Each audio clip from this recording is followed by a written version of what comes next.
A well-structured workflow is really important because not only will it help you keep tabs on where you've put your images, it will also help you manage the way in which you work through them, hence the word workflow. Everybody's going to have their own preferred way of doing things. For example, my friend and colleague Bella West showed me the way she did things. I adopted her system, then over time it kind of evolved and changed shape a bit to the way I like to do things. So what I'm going to do is to show you the way I do things and explain why I do them the way I do, and maybe make a few suggestions to how you might want to change the way I work to suit yourself. I've got some image files here on a flashcard out of the camera, which I will be loading in a minute. But before we do that, we've got to make a place to put them. We've got to create a workflow for those images to go into. So if I open up the hard drive where I keep my image files, you'll notice that everything has a number followed by a name. This one here, for example, Thatched Cottage, 1236 Thatched Cottage. It's job number 1236 and the client is the Thatched Cottage restaurant. I need a file number because I do it for a living, and if the Thatched Cottage were to phone up and say, Mike, we need a copy of image number 123655, I don't know what that one is, I can very quickly locate it. If they were to say, you know, the plate of food you took a picture of by the kitchen, you know, and you kind of, it was quite nice, it had a flower on the table. Oh, I don't know which one they're talking about, so I need to do it according to a file numbering system. 123655, I think I said. Let's go and find it. In here you'll see there are some more folders. There's one called Negs, one called Processing, one called Proof, one's called Thatched Cottage Raws, and then there's one called here called Finals, and that's where I put my final images. I'm just going to go and see if I can locate that. 55, wasn't it? 57, 56, 55, there it is. So there it is, 1236, 55. It's a lovely delicious looking plate full of smoked salmon with phyllo pastry. Before we go and put our images off the flashcard onto the hard drive, I need to make a folder for those images. Let's do it. So I right click on here, new, folder. The next number in the sequence for me is 1236. 1236 is the last one, 1237 will be the next one. What's the job? It's workflow. So I use an underscore and then workflow. You may wish to use a slightly different system. For example, you might want to say, I don't know, do it by date, for example. You might want to put April 2011 Lake District because you shot some landscapes up there, or maybe you want to call it something like August 2011 weekend at the beach, or whatever it may be. You could put numbers before the date if you wanted, sort of 001, 002, 003, so they kind of go back in time, and then you'll kind of be able to find things probably a bit quicker and easier. Anyway, inside here we need to put our negs and raws and finals folders, and I have them pre-prepared in a folder here called folders. Imaginative, eh? Inside there are those folders. There's nothing in them, they're empty. It's just because I'm lazy and I'd rather copy and paste these into my job folder than keep creating them each time over and over and over again. Now we have a place to put them, so plug in the flash card and get the images off it. Notice I don't use any specific downloader software because I know different cameras come with it and you can buy it. I just find it easier to do it this way using the computer's own Windows system or Mac file browser or whatever it is called. Open up the folder with the pictures in on the flash card. There they are. Notice these are all JPEGs. So therefore I'm going to put them into the negs folder. The raw folder in my workflow would be for raw files. If I'd shot raw files, I'd put the raws into the raw file folder, and then I'd go and edit them, thin out the ones I don't want, and then renumber them, and then I'd process them into JPEGs. But we're leaving that step out because I've shot these directly as JPEGs to prevent this film from becoming ridiculously long. Let's copy these JPEGs, and I'm going to put them into this one here called the negs folder. I call it negs because this is where I put my original image files. When I say original image files, I mean they're going to be JPEGs, or they're going to be TIFFs, or they might be Photoshop PSDs. Raw files are not image files. A raw file is a data file which you then convert into an image file later on. More on that somewhere else. So let's assume I shot some raws and I've converted them into JPEGs. I put them into the negs folder, But in this case, I'm going straight to neg, so I've just got some JPEGs here. The next thing I want to do is to sort them out. I've taken them from the camera, I've put them into my negs folder. I now want to edit them. I don't want to be working on image files that are out of focus, or I don't like the composition. I think, well, that's not very good. I want to edit them now before I start getting into post-production or any of that stuff. To do that, I use a little program called Breeze Browser. Let's start her up. Here we go. There are many different types of file browser systems. You could use something complex and like Adobe Bridge, which is a superb piece of software, and you can add meta tag data to image files and all sorts of exciting things. I tend to use Breeze Browser a lot. It's got a cheap piece of software, but it works really, really well, particularly if you're just working with some JPEGs. It's very, very fast and very, very simple. Let's open this up and go and find our pictures.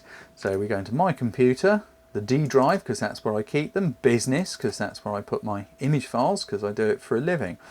Workflow folder, there it is. I expand that, and inside the negs folder, click OK. Here's our pictures.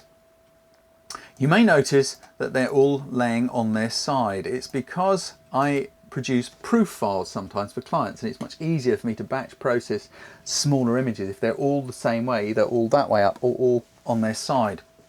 Don't worry about that for the minute. We're just going to take a look at the pictures and make sure that they're nice and sharp, and I want them, and that's quite nice, but I like the blue sky behind. I'm just quickly having a look to see what's what. That looks a little bit soft to me. Oh, that's very soft. I'm going to delete that. It's soft. I don't want it. It's not sharp. It's pointless to keep it. Let's say I'm going to keep all of those. I've done my edit. I've sorted out what I want where. Oh, and by the way, also I can change the image order here. I might think, well, actually, I want to put that one up here. So I can drag that up to the top there like this and change the image order and put it up at the top. There we go. Now I'm going to renumber them to suit the job number. So I just select them all. Just shift click like that to select them all.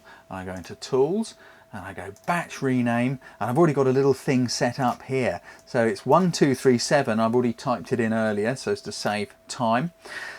I want to order them as I've displayed them. You remember I changed the order, so I'm going to click this little thing here, as displayed. And as you can see, it's got a little list of the image files there. I think I must have missed one because, yeah, I've missed a few. Look, they weren't all there. Let's do it again. There we go, that should have got them all. Tools, batch rename, yeah, that's got them all, 5 of them. There we go, I want them as displayed. That's the order I want them in. I want the first image number to be 1, and I'm going to use 3 digits. Reason is I rarely shoot more than hundreds of images. I don't often go into the thousands. If I was, then I'd have to change that to 4 digits. And as you can see down here, this is the original file name, and it's now going to change it into my numbered file name. All I have to do is click rename selected, and look, all down here you can see it's changed these file numbers. Job done in Breeze Browser. That's all I use it for. Now let's say I'm going to do a little bit of post-production. I'm going to take one of these images, or all these images indeed, and I'm going to go through them and I'm going to tweak the colours and get the very best I can from the image file. First thing I'm going to do is open them up in Photoshop. There's lots of ways of doing it. Let's just pull Photoshop up. I use Photoshop because it's, you know, it's the kind of brand image editing leader.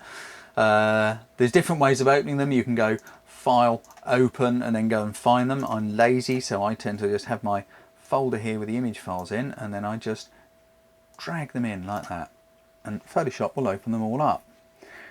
I'm not going to process all of these because you don't need to see me do it. I'm just going to do one. I'm just going to choose one that I'm going to do. I probably should have done this in Breeze Browser. I don't want that one because I want that. Oh, I quite like that. That's shortlisted. Not that one. It's too close. And I don't want that one because I like the blue sky. So it's between those two. Let's go with that one there, shall we? Right, I'm just going to quickly do the post-production, so this isn't about post-production. I'm just going to turn that the right way so I can see it easily. I use keyboard commands a lot, as you just noticed. Lots of blue in this because I did it in a hurry. I didn't realise I had the camera on the tungsten white balance. I wasn't paying attention, so I need to edit out that nasty blue colour cast. It could be you have a colour cast for a different reason.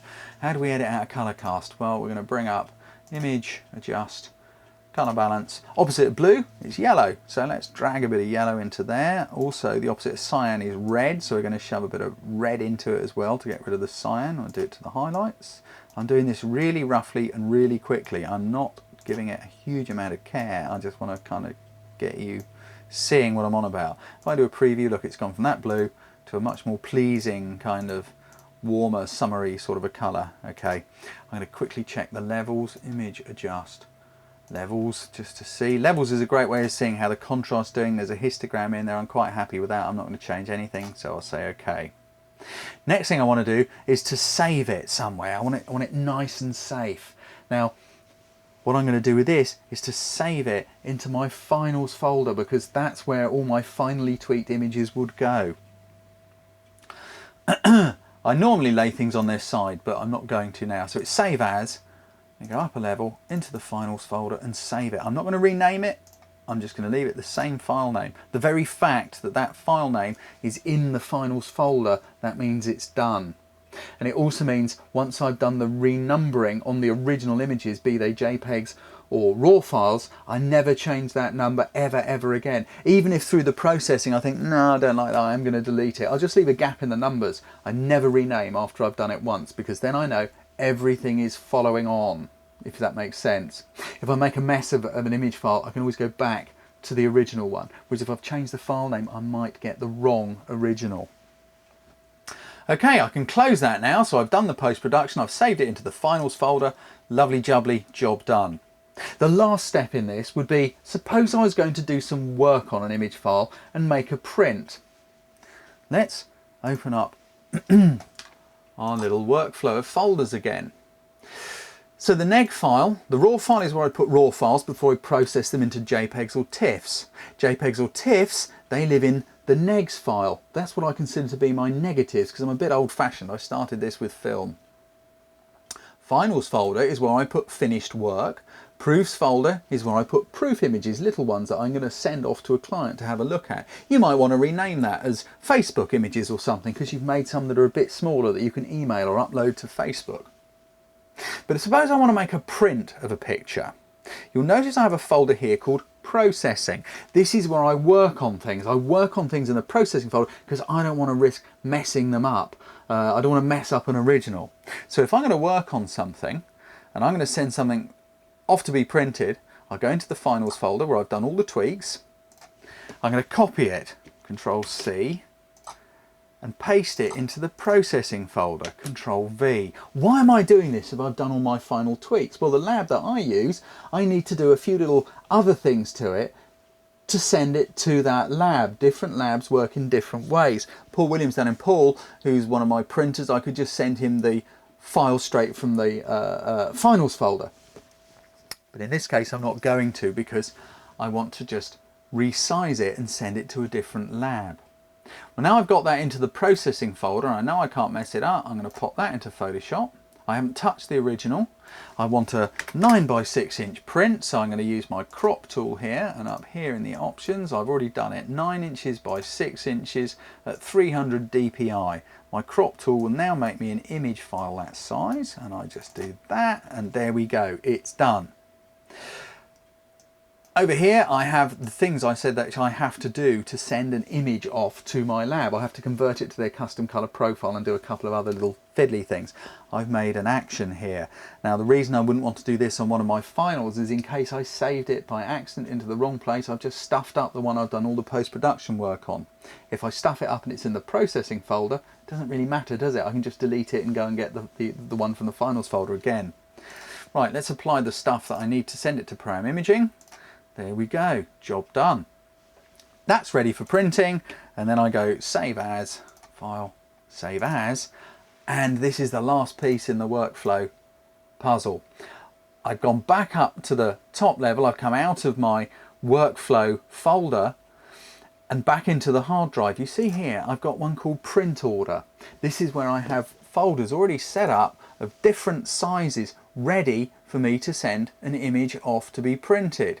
So if I open that up, there we go, and I'll save it in there. You may notice there was a file already in there with that file number, and that's because I stuffed up earlier on and we had to do this on take 2, but I'm not doing it again. There we go. I've saved it into there. I can now close that. I can now close photo. I'll just put this back onto the other monitor. I use 2 monitors, as you know. Pop that back over there where it belongs. Close down Photoshop. This image file, which is now in the processing folder, which is the one I've just worked on, I don't want it anymore. I'm going to delete it. JPEGs don't like being saved very often, so I always make sure I close things down and delete them behind me. If I go and look into my print order folder down here and go in the 6x9 folder here, you will see there's my image file, the one which I'm going to send off to have a print made. There's 2 in there because, as I say, I stuffed up, but it doesn't really matter. You get the idea. That will now be sent off to the lab, and when I get the print back, I'll delete that out of there as well, provided I remember. So I hope that helps. The workflow for me is I give it a number, and then inside I have the different folders for where I'm working. RAWs for RAWs, and then negs for JPEGs, TIFFs or PSDs, and then when I've done whatever work I'm going to do on that and they're finalised, I put them into the final folder. If I'm going to do any work on them, I might want to make a composite image, or I might want to do something a little bit fiddly. I'll work on that in the processing folder, but on a copy, not on an original. And then when I send stuff off to be printed, I have my print order folder where I have all the different image size files there ready to send them off to the lab. So there you go, that's how I do workflow. I hope that's helped. I hope you've got your head around it, and I hope it will explain a bit about what workflow is, and you can take away some of this and use it for yourself.